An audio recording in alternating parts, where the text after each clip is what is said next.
আসসালামু আলাইকুম। Hello and welcome back everyone. আশা করি তোমরা সবাই ভালো আছো। তোমাদের সকলকে স্বাগত জানাচ্ছি আমাদের 10 মিনিট স্কুলের আরো একটা লাইভে।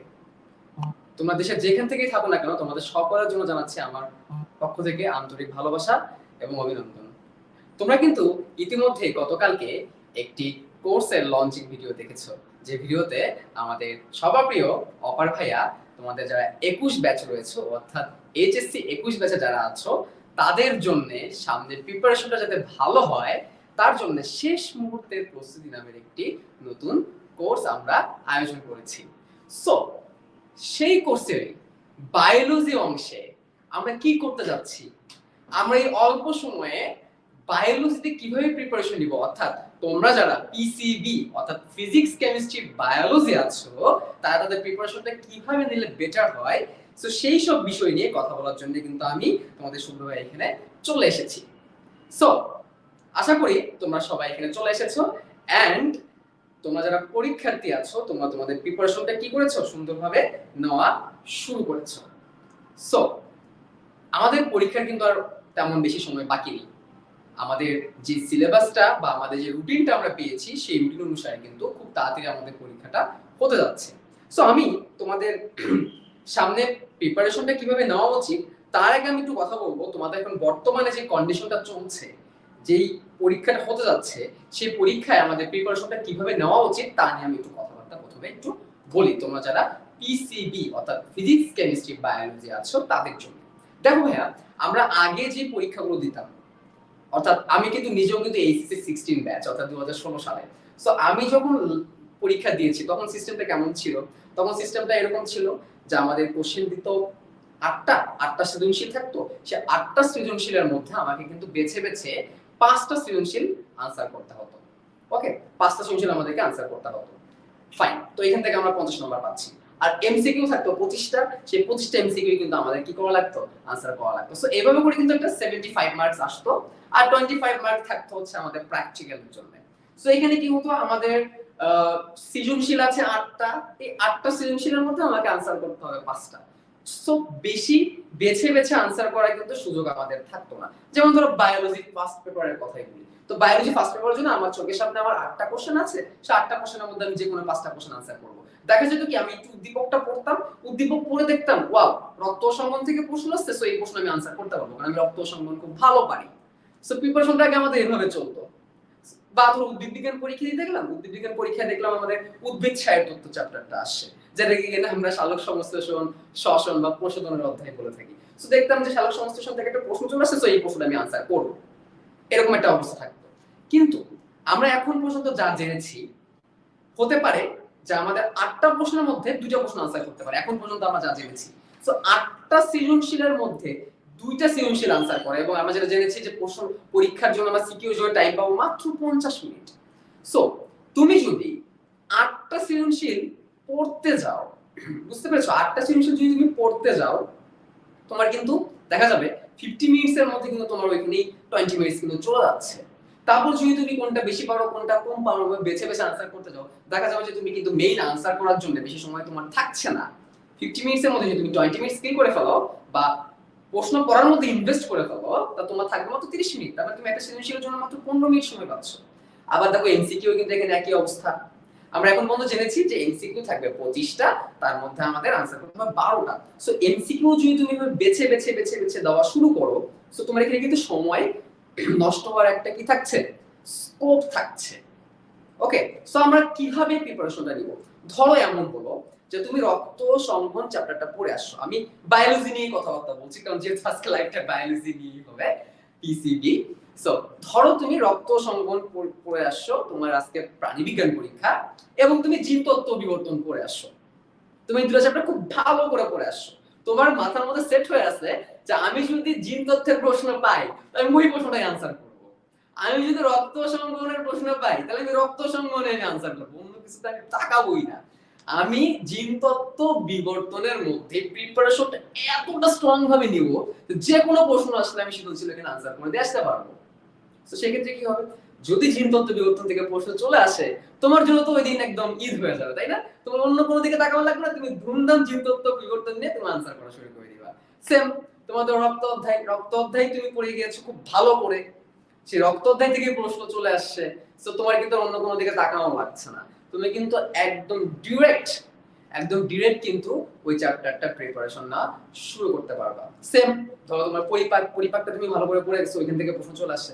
সো আমার মেইন কথাটা হচ্ছে এটা, তোমার প্রিপারেশন সবগুলাই নেওয়া উচিত। আমাদের কিন্তু 2021 ক্র্যাশ কোর্স যে প্রোগ্রামটা, 21 এর ক্র্যাশ কোর্সে কিন্তু আমরা সবগুলো চ্যাপ্টার সুন্দর করে A to Z পড়িয়ে, সেগুলোর হ্যান্ড নোট, সেগুলোর ক্লাস নোট সবকিছু দিয়ে তোমাদেরকে কিন্তু কমপ্লিট করে দেওয়া হয়েছে। সো তোমাদের কিন্তু পুরো বই কমপ্লিটেশন নিয়ে কিন্তু এখন কোনো প্রবলেম থাকা উচিত না, অনেকের থাকতে পারে, যাদের আছে তাদের জন্য সলিউশন কিন্তু আছে।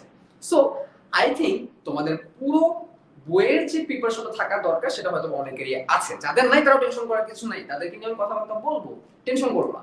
সো যেটা বলছিলাম, এখন বর্তমানে আমরা চাচ্ছি যারা ফুল বই প্রিপারেশন নিচ্ছ কোনো সমস্যা নাই, তারা এখন স্পেসিফিক কয়েকটা চ্যাপ্টারে তোমাদের প্রিপারেশনটাকে এতটা স্ট্রং করো যে ওই চ্যাপ্টার থেকে তোমার যদি কোশ্চেন আসে, you will must answer the question, এবং তুমি অন্যদিকে কি করবা না, তাকাবাই না। এবং এমসিকিউ এর ক্ষেত্রে কিন্তু তুমি এইভাবে কিন্তু এই স্ট্র্যাটেজিটা কিন্তু কি করতে পারবা, ফলো করতে পারবা। ঠিক আছে? সেম উদ্ভিদ বিজ্ঞানে যদি আমি চলে যাই, উদ্ভিদ বিজ্ঞানে ধরো তুমি উদ্ভিদ সাহিত্যতত্ত্ব খুব ভালো পারো, খুব ভালো পারো, এমন হতে পারে উদ্ভিদ সাহিত্যতত্ত্ব থেকে দুটো সৃজনশীল চলে এসেছে, কারণ উদ্ভিদ সাহিত্যতত্ত্ব চ্যাপ্টারটা কিন্তু অনেক বড়, তাই না? আমাদের এখানে খনিজ লবণ পরিশোষণ আছে, আমাদের এখানে প্রসেদন আছে, আমাদের এখানে চালক সংশ্লেষণ আছে, শ্বসন আছে। শ্বসনের মধ্যে আবার দুইটা পার্ট, সবাদ শ্বসন, অবাত শ্বসন। সো এখান থেকে দুইটা প্রশ্ন আসতে পারে। সো তুমি যদি এই চ্যাপ্টারটা ভালো করে পড়ে ফেলো, তোমার অন্য কোনো দিকে তাকানোই লাগতেছে না। সো তোমার টাইম ওয়েস্ট হওয়ার কোনো সুযোগই নাই। তুমি 50 মিনিট পেয়েছো, 50 মিনিটের প্রথমেই শুরুতেই তুমি প্রশ্নটা পড়ে ওটা আনসার করা শুরু করে দিচ্ছ। So here is our point. আমাদের পয়েন্টটা ওই জায়গায়, যাতে তোমাদের কি হয়, পরীক্ষার সময় সময়টা নষ্ট না হয়। বুঝতে পেরেছো? সো এই কারণেই আমাদের প্রিপারেশনটা এমন ভাবে করা হচ্ছে যে তুমি একদম টু দি পয়েন্ট, যে প্রশ্ন তোমার আনসার করা দরকার সেই প্রশ্নটাই তুমি কি করতে পারো, তুমি যাতে আনসার করতে পারো, টু দি পয়েন্ট প্রিপারেশন। এবং যার কারণে কিন্তু আমাদের এই প্রস্তুতিমূলক এই প্রিপারেশনের কোর্সটা, যেটা নিয়ে কিন্তু তোমরা কিন্তু অলরেডি কিন্তু জেনে গিয়েছো। সো তোমাদের কিন্তু একদম মেইন যে জিনিসগুলো, সেই জিনিসগুলো নিয়ে কিন্তু আমি আলোচনা করে ফেলেছি। সো তোমাদের যাদের এখনো পর্যন্ত পুরো প্রিপারেশনটা কমপ্লিট হয়নি, তাদের জন্য তাহলে কি? অনেকেই হয়তো এখন ভাবছো যে ভাই আমি তো এখনো আমার পুরো বইটা শেষ করতে পারিনি, সো আমার জন্য এখন কি করার, আমি এখন কি করতে পারি? তাদের জন্য কিন্তু এটা একটা ভালো একটা সুযোগ। যাদের পুরো বইটা কমপ্লিট হয়নি, তারা স্পেসিফিক যেই চ্যাপ্টারগুলো আছে, যে চ্যাপ্টারগুলো থেকে প্রশ্ন আসে সচরাচর এবং এবারও আসার সম্ভাবনা আছে, তুমি সেই চ্যাপ্টারগুলোকে আগে সুন্দর করে কি করে ফেলো, টাচ করে ফেলো, যাতে করে ওই চ্যাপ্টার থেকে প্রশ্ন আসলে তোমার মিস না হয়। ওকে? সো কেন এটা গুরুত্বপূর্ণ? দেখো, আমাদের কিন্তু এক একটা মার্কসের গুরুত্ব কিন্তু অনেক বেশি বেড়ে গিয়েছে।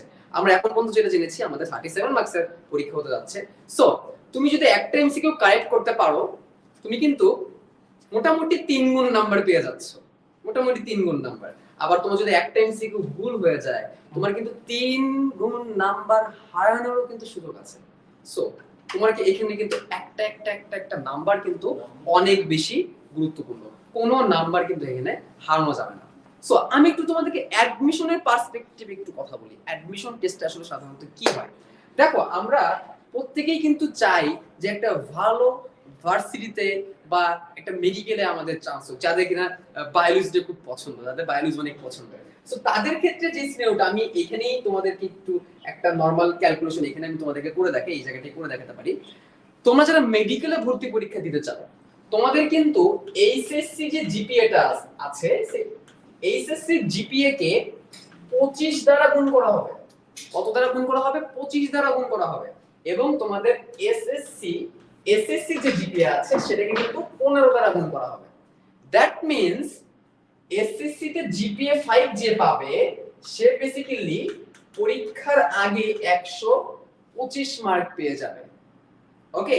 এবং এসএসসি তে যে জিপিএ 5 পাবে, সে বেসিক্যালি 75 মার্ক অলরেডি পেয়ে আছে। বুঝতে পারছো? এই হচ্ছে 200 মার্ক, যে 200 মার্ক আমাদের কোন জায়গা থেকে আসে? আমাদের বোর্ড এক্সাম থেকে আসে। আর 100 নম্বরে এমসিকিউ এক্সাম হয়। এটা আমি মেডিকেলের কথা বললাম, যেহেতু আমি বায়োলজি নিয়ে কথা বলছি, তো আমার মেডিকেলটা নিয়ে তোমাদের একটু ধারণা দেওয়া উচিত ছিল। তো তোমরা কিন্তু বুঝতে পারছো তোমাদের এইচএসসি এর এই রেজাল্টটা কতটা গুরুত্বপূর্ণ। অনেক বেশি গুরুত্বপূর্ণ কিন্তু আমাদের এই এইচএসসি রেজাল্টটা, যার জিপিএ এর উপরে আমাদের কিন্তু অনেক মার্কস ডিপেন্ড করছে ভর্তি পরীক্ষা। এবং ঢাকা ইউনিভার্সিটি কিন্তু একই অবস্থা। ঢাকা ইউনিভার্সিটিতে কিন্তু এসএসসি এবং এইচএসসি জিপিএ থেকে কিন্তু মার্কস অ্যাড হয়। সো তোমার কিন্তু এই পরীক্ষাটা কিন্তু ভাইয়া অনেক বেশি গুরুত্বপূর্ণ। এই পরীক্ষাটা তোমার জন্য কিন্তু অনেক অনেক অনেক বেশি গুরুত্বপূর্ণ। সো কোনোভাবেই কিন্তু আমাদের এই পরীক্ষায় আমাদের সময়গুলোকে নষ্ট করা যাবে না। ঠিক আছে? সো চলো আমরা একটু বায়োলজির কন্টেন্ট গুলো কি আছে, সেই বায়োলজির কন্টেন্ট গুলো চলো আমরা একটু দেখে নিই। আমি তোমাদেরকে একদম ডিরেক্টলি আমাদের যে বায়োলজি কন্টেন্ট আছে সেই বায়োলজির কন্টেন্টটা আমি তোমাদেরকে নিয়ে চলে যাব। সো এই হচ্ছে আমাদের বায়োলজি ফার্স্ট পেপারের আমাদের যে চ্যাপ্টার গুলো, সেই চ্যাপ্টার গুলো কিন্তু এখানে তোমরা দেখতে পাচ্ছ। যে চ্যাপ্টার গুলো মোটামুটি ফেড করে দেওয়া, সেই চ্যাপ্টার গুলো কিন্তু আমাদের শর্ট সিলেবাসে নেই। আমাদের আছে কোষ বিভাজন, আমাদের আছে নগ্নবীজ ও আবৃতবীজী, টিস্যু ও টিস্যুতন্ত্র, উদ্ভিদ ছায়াতত্ত্ব, উদ্ভিদ প্রজনন, এই করে চ্যাপ্টার কিন্তু আমাদের শর্ট সিলেবাসে দেওয়া হয়েছে উদ্ভিদ বিজ্ঞান। তার মধ্যে এই কয়েকটা চ্যাপ্টারের মধ্যে আমরা যে কাজটা করেছি, আমরা সিলেক্ট করেছি উদ্ভিদ ছায়াতত্ত্ব চ্যাপ্টারটাকে, আমরা সিলেক্ট করেছি কোষ বিভাজন চ্যাপ্টারটাকে, আমরা সিলেক্ট করেছি উদ্ভিদ প্রজনন চ্যাপ্টারটাকে। তোমাদের জন্য কিন্তু এই কোর্সে 3 ঘন্টার লাইভ ক্লাস হতে যাচ্ছে। যে 3 ঘন্টার লাইভ ক্লাসের একটা ক্লাসে তোমাদের পুরো উদ্ভিদ ছায়াতত্ত্ব নিয়ে আলোচনা করা হবে এবং আরেকটা ক্লাসে কোষ বিভাজন এবং উদ্ভিদ প্রজনন নিয়ে কিন্তু আলোচনা করা হবে। কারণ আমরা জানি কোষ বিভাজন এবং উদ্ভিদ প্রজনন চ্যাপ্টারগুলো কিন্তু তুলনামূলক ছোট। বুঝতে পেরেছো? আচ্ছা, এবার আমরা একটু প্রাণী বিজ্ঞানের দিকে যাই। এবার আমরা যাই কোথায়? প্রাণী বিজ্ঞানের দিকে। আমরা যদি প্রাণী বিজ্ঞানের দিকে চলে যাই, তাহলে আমরা এখানে দেখতে পাচ্ছি বেশ কয়েকটা চ্যাপ্টার আছে। এই চ্যাপ্টারগুলোর মধ্যে রক্ত সংবহন, যেই চ্যাপ্টারটা দিয়ে আমাদের পুরো বায়োলজি পার্টের আলোচনাটা শুরু করা হবে, প্রথম ক্লাস বায়োলজির প্রথম ক্লাসে থাকবে রক্ত সংবহন নিয়ে। আমাদের এখানে আছে জিনতত্ত্ব ও বিবর্তন, এই চ্যাপ্টারটাকে কিন্তু আমরা লিস্টের মধ্যে রেখেছি। এবং আমাদের আছে পরিপাক ও শোষণ, এই চ্যাপ্টারটাকে কিন্তু আমরা লিস্টে রেখেছি। এই তিনটা চ্যাপ্টার, এগুলোর উপরে প্রথমে যে তিনটা চ্যাপ্টার বললাম আর এখন এই তিনটা চ্যাপ্টার, উদ্ভিদ বিজ্ঞানের তিনটা, প্রাণী বিজ্ঞানের তিনটা, টোটাল ক্লাস হচ্ছে 5টা। একটি ক্লাসে আলোচনা করা হবে রক্ত সংবহন, একটি ক্লাসে পরিপাক ও শোষণ, একটি ক্লাসে জিনতত্ত্ব ও বিবর্তন, উদ্ভিদ ছায়াতত্ত্ব একটি ক্লাসে, এবং কোষ বিভাজনের সাথে উদ্ভিদ প্রজনন আরো একটি ক্লাসে। তো এই প্রত্যেকটা ক্লাস কিন্তু 3 ঘন্টা করে হতে যাচ্ছে। এবং এই ক্লাসগুলোতে কিন্তু কি করা হবে, তোমাদের পরীক্ষায় আসতে পারে এমন এমন টপিকগুলোকে তোমাদেরকে ধরিয়ে দেওয়া হবে যে এইখান থেকে প্রশ্ন আসতে পারে, এবং এই টপিক থেকে প্রশ্ন আসলে আমাকে এভাবে আনসার করতে হবে, কিভাবে আনসার করলে আমাদের মার্ক কাটা যেতে পারে, কিভাবে আনসার করলে আমি মার্ক ভালো পাবো, এই ক্লাসগুলোতে কিন্তু সেই বিষয়গুলো নিয়ে আমরা 3 ঘন্টা আলোচনা করব। 3 ঘন্টা। তাহলে ভাইয়া বাকি চ্যাপ্টারগুলোর কি হবে? আমাদের এখানে প্রাণী পরিচিতি আছে, আমাদের এখানে প্রাণী বিভিন্ন তো শ্রেণীবিন্যাস আছে। আমরা যদি আমাদের উদ্ভিদ বিজ্ঞানে চলে যাই, উদ্ভিদ বিজ্ঞানে ভাই আপনি বলেছেন কোষ বিভাজন, উদ্ভিদ ছায়াতত্ত্ব, উদ্ভিদ প্রজননের কথা। তাহলে ভাই টিস্যু আর নগ্নবীজ আবৃতবীজে কি হবে? এগুলো কি আমরা পড়বো না? এগুলো কি আমাদের লাগবে না?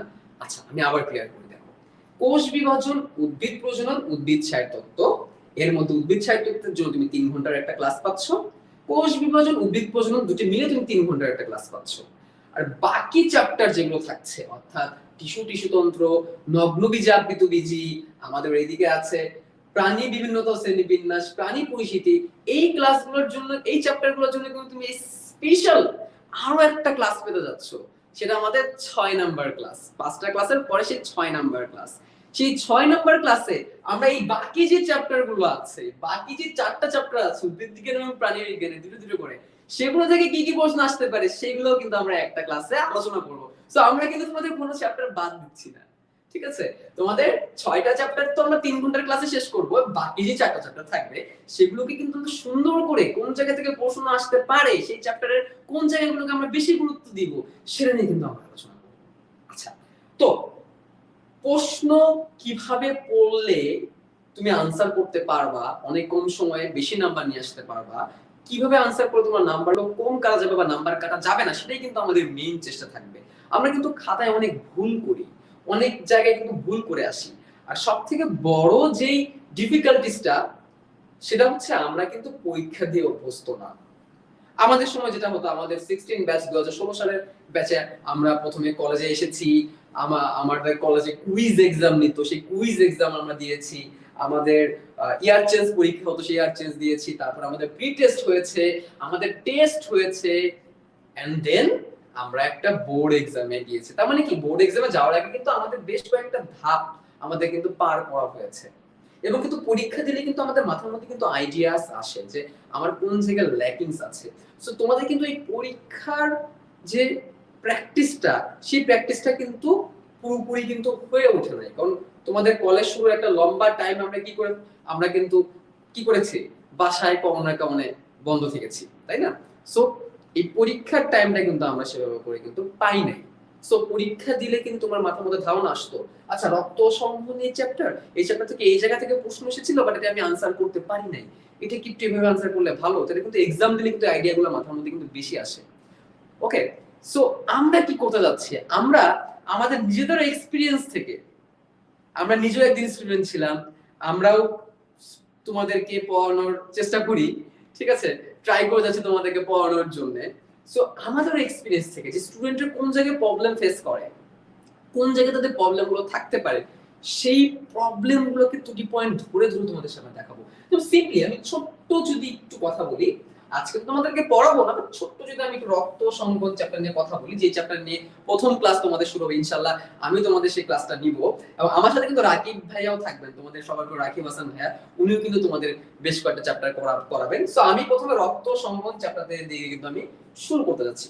রক্ত সংবহন চ্যাপ্টারে দেখো, প্রথম থেকে কিন্তু রক্ত কণিকা নামের কিন্তু টপিক আছে, রক্ত কণিকা, রক্ত রশ্মি, অনেক কিছু লেখা আছে। এই জায়গাটা কিন্তু এমসিকিউর জন্য কিন্তু অনেক বেশি গুরুত্বপূর্ণ, এমসিকিউ কিন্তু এখান থেকে বেশি আসে। এবং সৃজনশীলের ক নাম্বার, অর্থাৎ সৃজনশীলের জ্ঞানমূলকের জন্য কিন্তু জায়গাটা বেশি গুরুত্বপূর্ণ। তার একটু পরে দেখবা তুমি রক্ততঞ্চন নামে একটি টপিক তোমাদের আছে। রক্ততঞ্চন মানে রক্ত জমাট বাঁধানোর পদ্ধতি, এটা কিন্তু সৃজনশীলের জন্য খুবই গুরুত্বপূর্ণ একটা টপিক, এমসিকিউ আসতে পারে, সৃজনশীল কিন্তু এখান থেকে আসতে পারে। তারপরে কিন্তু হৃৎপিণ্ড নিয়ে আলোচনা শুরু হয়। দেখো, একটা হৃৎপিণ্ডের চিত্র তুমি যদি শিখে নিতে পারো, তাহলে তুমি কি করতে পারবা, তাহলে তুমি হৃৎপিণ্ডের গঠন নিয়ে যদি কোনো প্রশ্ন, সেটা আনসার করতে পারবা। হৃৎপিণ্ড কিভাবে সারা দেহে রক্ত সঞ্চালিত করে, ওই যে ডান অ্যাট্রিয়াম থেকে ডান ভেন্ট্রিকল, বাম অ্যাট্রিয়াম থেকে বাম ভেন্ট্রিকল, এই জিনিসগুলো তুমি আনসার করে ফেলতে পারবা। এবং আমাদের জাংশনাল টিস্যু নামের কিন্তু একটা টপিক আছে, ওই যে sinoatrial node, atrioventricular node, bundle of His, Purkinje fibre, ওইটাও কিন্তু তুমি আনসার করতে পারবা। তার মানে একটা হৃৎপিণ্ডের চিত্র যদি আমরা ভালো করে শিখে নিতে পারি, তার ভিতরে জাস্ট একটু চেঞ্জ করে কিন্তু আমরা তিন ধরনের প্রশ্ন কিন্তু আনসার করে ফেলতে পারি, এবং এই তিন ধরনের প্রশ্ন কিন্তু আসে। বুঝতে পারছো? তোমার এই যে ছোট ছোট ছোট বিষয়গুলো, ছোট ছোট কিছু টেকনিক, যেগুলো তোমাদেরকে আমরা চেষ্টা করবো ক্লাসের মধ্যে ধরিয়ে দেওয়ার। তারপরে দেখো, আমাদের কিছু হৃদরোগ এখানে আছে, আমাদের এনজিওপ্লাস্টি, বাইপাস সার্জারি, পেসমেকার স্থাপন, এরকম নামের কিছু ট্রিটমেন্টও দেওয়া আছে। যেমন রোগের ক্ষেত্রে আমরা দেখি, রোগের ক্ষেত্রে আমাদের অ্যানজাইনা নামে একটা রোগ আছে, হার্ট অ্যাটাক নামে একটা রোগ আছে, হার্ট ফেলিওর নামে একটা রোগ আছে। সচরাচর ক্ষেত্রে কি হয়, আমরা কিন্তু ডিফারেন্সিয়েট করতে পারি না যে আসলে কোনটা হার্ট অ্যাটাক, কোনটা হার্ট ফেল, কোনটা অ্যানজাইনা। সো এগুলো ডিফারেন্সিয়েট করার জন্য কিন্তু ছোট ছোট ছোট ছোট কিছু টেকনিক আছে। আবার কোন রোগের জন্য কোন ট্রিটমেন্ট আমরা দিব, আমরা কখন বাইপাস সার্জারি করব, আমরা কখন পেসমেকার স্থাপন করব, আমরা কখন এনজিওপ্লাস্টি করব, এই ব্যাপারগুলো কিন্তু আমাদের সামান্য একটু কারণে কিন্তু উল্টাপাল্টা হয়ে যায়। এগুলোর কিন্তু সুন্দর সুন্দর সলিউশন আছে। উদ্দীপক কিন্তু দিয়েই দেয় যে একজন ব্যক্তির বুকে ব্যথা, তিনি ডাক্তারের কাছে গেলেন, ডাক্তারের কাছে যে কথাবার্তা বললেন, ডাক্তার বললেন যে আপনার যে সমস্যা আছে, আপনাকে কি করতে হবে, আপনার বাইপাস সার্জারি করতে হবে, এরকম বলে উদ্দীপক শেষ করে দিল। গ নম্বরে তোমাকে প্রশ্ন এনে দিবে, প্রয়োগমূলকে বলে দিবে যে উক্ত ব্যক্তির যে রোগটি হয়েছে, সেই রোগটি সম্পর্কে আলোচনা করো। এখানে কিন্তু ট্রিটমেন্ট বলেছে, রোগের কথা কিন্তু উদ্দীপকে উল্লেখ করে নাই। দেখো ট্রিটমেন্টটা কি, ট্রিটমেন্টটা হচ্ছে আমি কি বললাম, বাইপাস সার্জারির কথা বললাম, তাই না? বাইপাস সার্জারির কথা বললাম, বাইপাস সার্জারি করতে হবে, তোমাকে কিন্তু এখানে জানতে হবে বাইপাস সার্জারি কিন্তু বেসিক্যালি হার্ট অ্যাটাকের ট্রিটমেন্টে ব্যবহার করা হয়। সো তোমার হার্ট অ্যাটাক নিয়ে জানতে হবে। সো এই জিনিসগুলো কোরিলেট করা, এই কোরিলেশনের কাজটা কিন্তু আমরা তোমাদের ক্লাসের মধ্যে করে দেওয়ার চেষ্টা করব, যে একটা চ্যাপ্টার থেকে কত ধরনের প্রশ্ন আসতে পারে, কোন জায়গা থেকে প্রশ্ন আসতে পারে এবং কিভাবে আনসার করলে সেই প্রশ্নগুলোকে সুন্দর করে আমরা উপস্থাপন করতে পারবো টিচারের কাছে, যাতে টিচার সেটাকে পড়ে আমাদেরকে তার জায়গা থেকে সর্বোচ্চ নাম্বারটা প্রদান করতে খুশি হন। বুঝতে পেরেছো? সেম উদ্ভিদ বিজ্ঞানও কিন্তু একই অবস্থা।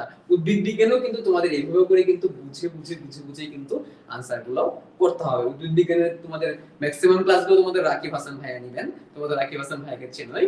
সো এই যে ব্যাপারগুলো কিন্তু অনেক বেশি গুরুত্বপূর্ণ। তবে প্রাণী বিজ্ঞানে যদি আমি আরেকটু যাই, আরেকটা চ্যাপ্টার আমি তোমাদের সাথে আলোচনা করব, সেটা হচ্ছে জিনতত্ত্ব ও বিবর্তন।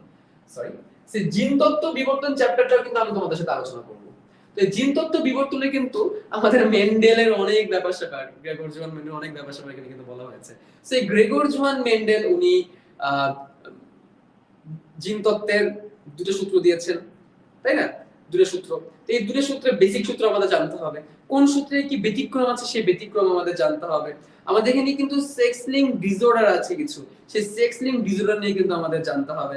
আমাদের কিন্তু জানতে হবে এই চ্যাপ্টারের শেষে এবিও ব্লাড গ্রুপিং, এই এবিও ব্লাড গ্রুপিং থেকে কিন্তু প্রশ্ন আসে, কে কাকে রক্ত দিতে পারে, কে কাকে রক্ত দিতে পারে না।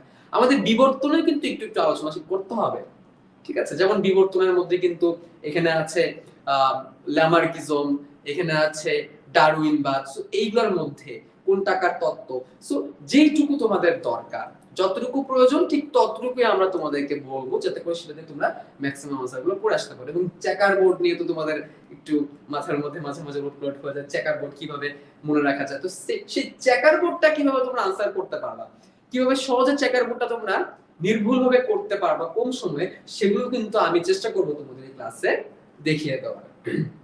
পরিপাক্য শোষণের মধ্যে একই কথাবার্তা। পরিপাক্য শোষণ এই চ্যাপ্টারটা তোমাদের রাকিব হাসান ভাইয়া তোমাদের নেবেন। এই পরিপাক্য শোষণে কিন্তু আমাদের টু ডি পয়েন্ট কয়েকটা স্পেসিফিক জায়গা থেকে দেখি আমরা বারবার কোশ্চেন চলে আসে, যেমন যকৃৎ, লিভার বা কলিজা।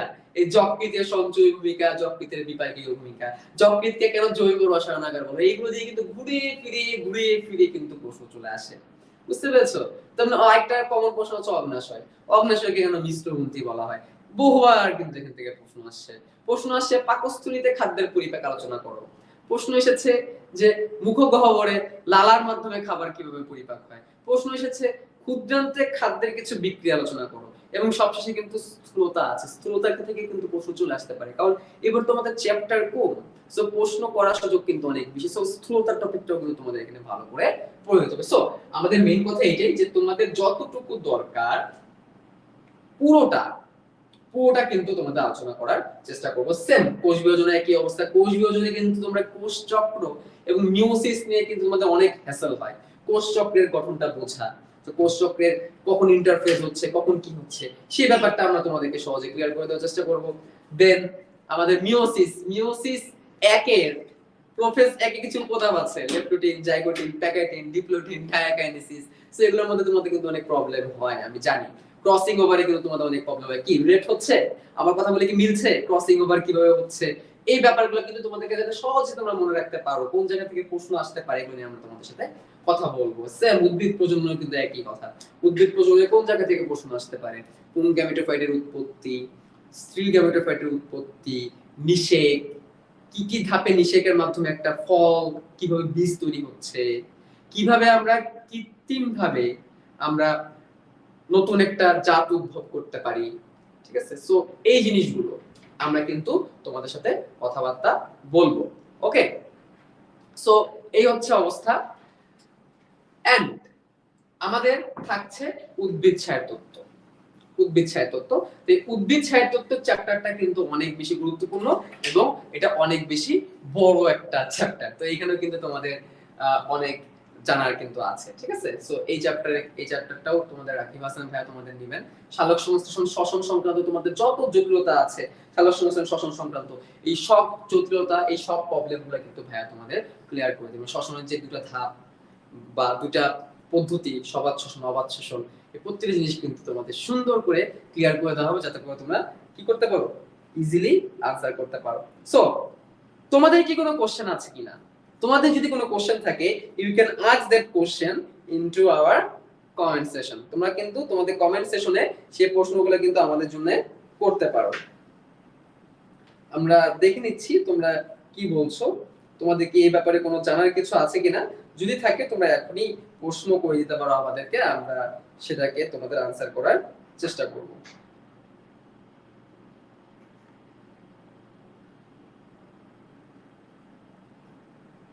ওকে, সো আমরা এতক্ষণ যে জিনিসগুলো আলোচনা করলাম, আমরা বায়োলজি নিয়ে মোটামুটি একটা ধারণা পেলাম। এই পুরো প্রোগ্রামটি কিন্তু তোমাদের সামনে শুরু হতে যাচ্ছে এবং গতকালকে কিন্তু লাইভ ক্লাসে কিন্তু তোমাদের সবার প্রিয় অপার ভাইয়া কিন্তু এই কোর্সটার লঞ্চিং কিন্তু করে দিয়েছে। সো এই পুরো কোর্সটার মধ্যে বায়োলজি অংশে যাতে তোমাদের কোনো সমস্যা না হয়, বায়োলজি অংশে যাতে প্রপারলি তোমাদের কমপ্লিট হয়, সেজন্য আমি শুক্র ভাই থাকবো সব সময়, এবং সাথে থাকবে, আমার সাথে থাকবে তোমাদের সবার প্রিয় রাকিব হাসান ভাইয়া। সো তোমরা যারা এখন টোটালি এই শর্ট টাইমে অনেক বেশি হ্যাসেলের মধ্যে আছো বা টেনশনের মধ্যে আছো, আমি মনে করি এই ক্লাসগুলো, এই শর্ট টাইমের প্রিপারেশন গুলো তোমরা যারা ফুললি পড়ে ফেলেছো তাদেরও কমপ্লিট প্রিপারেশনের জন্য হেল্প হবে, এবং তোমরা যারা এখনো এই পুরো চ্যাপ্টার সবগুলোকে শেষ করতে পারো নাই, তারা এই স্পেসিফিক যে চ্যাপ্টার গুলো আছে সেগুলোকে আগে ভালো প্রিপারেশন নিয়ে তোমরা কিন্তু এটা সেফ জোনে চলে যেতে পারবে। আমি সবসময় বলছি সেফ জোনে তোমাদেরকে থাকতে হবে। তোমরা যারা সব চ্যাপ্টার পড়ছো অবশ্যই সেটা ভালো কাজ, সব চ্যাপ্টার পড়লে তো অবশ্যই হলো, আমরা টোটালি সেফ জোনে থাকলাম, বাট তারপরেও যারা এখন অনেক টেনশনে আছো যে আমার সিলেবাস অনেক বাকি, আমি কতটুকু পড়বো, তাদের জন্য অন্তত পক্ষে আমি মনে করি এটা একটা পারফেক্ট সাজেশন হতে যাচ্ছে, এবং এটা তোমাদের হেল্প করবে পুরোপুরি কি করতে, আমাদের পারফেক্ট প্রিপারেশন নিয়ে এক্সামে ভালো মার্কস নিতে। সো তোমরা বলেছো যে ভাইয়া চিত্র আঁকানো নিয়ে কিছু বলবেন। হ্যাঁ, ওকে, অবশ্যই অবশ্যই, যেখানে যতটুকু চিত্র দরকার, যেমন আমি কিন্তু একটু আগে বলেছি রক্ত ও সংবহন চ্যাপ্টারের হৃদযন্ত্রের একটা চিত্র, ওই একটা চিত্র কিন্তু আমরা ভালো করে যদি প্র্যাকটিস করি আমরা কিন্তু 3টা সৃজনশীল আনসার করতে পারবো। সেম আমাদের কিন্তু প্রত্যেক চ্যাপ্টারে কিন্তু কিছু না কিছু চিত্র থাকে, সো সেই চিত্রগুলো যাতে তোমরা সহজে আঁকাতে পারো, সুন্দর করে আঁকাতে পারো এবং অল্প সময়ে, সেই চেষ্টা কিন্তু আমাদের থাকবে। ভাইয়া 20 এর মধ্যে 20 কিভাবে পেতে পারি একটু বলবেন? 20 এর মধ্যে 20 পেতে গেলে অবশ্যই তোমাদের কি করতে হবে, ভালো করে পড়তে হবে এবং পূর্ণাঙ্গ ভাবে পড়তে হবে, যতটুকু দরকার ততটুকু, এবং অবশ্যই আমাদের ক্লাসগুলো কিন্তু কি করতে হবে, রেগুলার করতে হবে। অনেকে বলছো ভাইয়া আমরা এই চ্যাপ্টারটা এখনো পড়ি নাই। হ্যাঁ, এই চ্যাপ্টারটা পড়ো নাই, কোনো সমস্যা নাই, এখন তোমাদের সেই সুযোগ আছে। অনেকে বলছো ভাই উদ্ভিদ সাহিত্য তো চ্যাপ্টারটা এখনো পড়ি নাই, কোনো প্রবলেম নাই, উদ্ভিদ সাহিত্য চ্যাপ্টার কিন্তু আমরা তোমাদেরকে পড়াবো, আমরা তোমাদেরকে করাবো। সেই চ্যাপ্টারটা করার পরে আমার মনে হয় উদ্ভিদ সাহিত্য নিয়ে কোনো প্রবলেম থাকবে না ইনশাআল্লাহ। ওকে, আমরা দেখতে পাচ্ছি তোমরা এখনো অনেকে আছো আমাদের সাথে, তোমরা অনেকে কমেন্ট করেছো ভাই ক্লাসগুলো কিভাবে নেবেন, হোয়াইট বোর্ড না? ঠিক আছে, আমরা আমাদের চেষ্টা করব আমরা তোমাদেরকে হোয়াইট বোর্ড স্মার্ট বোর্ডের মধ্যে ক্লাসগুলো সহজে নেওয়া, যাতে করে যেটা তোমাদের জন্য ইজি হয়। তোমাদের যা যা চাওয়ার আছে তোমরা কিন্তু কমেন্টে আমাদেরকে জানাতে পারো যে তোমরা কিভাবে চাও, কিভাবে পড়ালে তোমরা কমফোর্টেবল ফিল করো, কোন সময় কিভাবে পড়লে তোমাদের জন্য ভালো হয়, সেই জিনিসগুলো কিন্তু তোমরা এখানে কি করে দিতে পারো, তোমরা এখানে জানিয়ে দিতে পারো। ওকে, আমি দেখতে পাচ্ছি তোমরা এখানে আছো। সো আই থিংক আমি তোমাদের আমাদের যে বায়োলজি নিয়ে আমাদের যে প্ল্যানিংটা আছে সেই প্ল্যানিং নিয়ে কিন্তু আমি তোমাদেরকে পুরোপুরি জানাতে পেরেছি, আমরা কিভাবে ক্লাসগুলো নিতে যাচ্ছি এবং ক্লাসগুলো কি প্যাটার্নে হবে, তোমাদের সাথে কি আলোচনা করা হবে। একটাই মেন কথা, এই কোর্সে শেষ মুহূর্তের প্রস্তুতি কোর্সে তোমরা এমন ভাবে প্রিপারেশনটা নেওয়ার সক্ষমতা অর্জন করবে যে প্রিপারেশন তোমাদেরকে অবশ্যই যে চ্যাপ্টারগুলো আসবে সেই চ্যাপ্টারগুলো থেকে ম্যাক্সিমাম আনসার করার বা ম্যাক্সিমাম মার্ক আনার ক্যাপাবিলিটি তোমাদেরকে তৈরি করে দিবে। সো তোমরা যারা যারা এখন কোর্সটাকে এনরোল করে ফেলেছো তাদেরকে কংগ্রাচুলেশনস আমাদের এত সুন্দর একটা কোর্সে এনরোল করার জন্য, এবং যারা যারা এখনো করো নাই তাদেরকে বলবো কুইকলি করে ফেলো, কারণ এরকম ধামাকা আসতে যাচ্ছে, এটা একটা ধামাকা। আমরা কিন্তু তোমাদের সবগুলো চ্যাপ্টারে কিন্তু টাচ করছি, লাস্টের 6 নাম্বার ক্লাসে কিন্তু বাকি চ্যাপ্টারগুলো নিয়ে কিন্তু তোমাদেরকে একটা সাজেশন আমরা দিয়ে দিব, সো কোনো চ্যাপ্টারে কিন্তু বাদ যাওয়া হচ্ছে না। সো তোমাদের জন্য ধামাকা, এটা একটা জোশ একটা কোর্স তোমাদের সামনে চলে এসেছে। সো এখন তোমাদের কাজ হচ্ছে যারা যারা এখন এনরোল করো নাই তারা এই কোর্সে কুইকলি এনরোল করে ফেলো, এন্ড তোমাদের সাথে খুব তাড়াতাড়ি দেখা হচ্ছে। বায়োলজিতে আমি থাকবো এবং তোমাদের যত সমস্যা আছে সেই সমস্যাগুলো সুন্দর করে সলভ করে দেওয়ার চেষ্টা করব। তোমরা সবাই ভালো থাকো, তোমরা সবাই সুস্থ থাকো, দেখা হচ্ছে, আল্লাহ হাফেজ।